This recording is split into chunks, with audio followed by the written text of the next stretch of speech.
ከምር ይሄ ቪዲዮ የጊዜ እንጂ የሰው ጀግና የለውም ይባላል እና በትክክል የሚያሳይ ነገር ነው። ይሄ ምስሉ ላይ የምታዩት ቦክሰኛ ኤስ ራንከር ይባላል። የከባድ ሚዛን ሻምፒዮን ነው።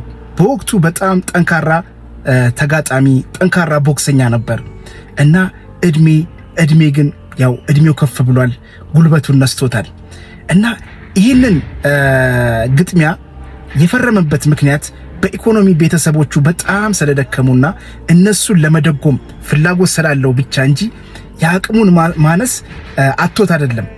ግን ያው ህይወትና የኢኮኖሚ ጉዳይ አስገድዶት ይሄንን ግጥሚያ ያው ኮንትራት ፈርሞ ጀምሯል እና ግን የሚገርማችሁ ነገር ተጋጣሚው የሱን መድከም ተረድቷል እና ልቡ በጣም አዝኗል።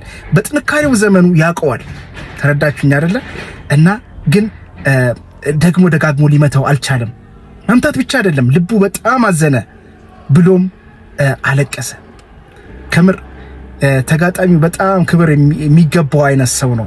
ትክክለኛ የስፖርታዊ መንፈስ ያለው ሰው ነው እና በጣም ልቤን የነካው ቪዲዮ ነው። ተመልከቱት።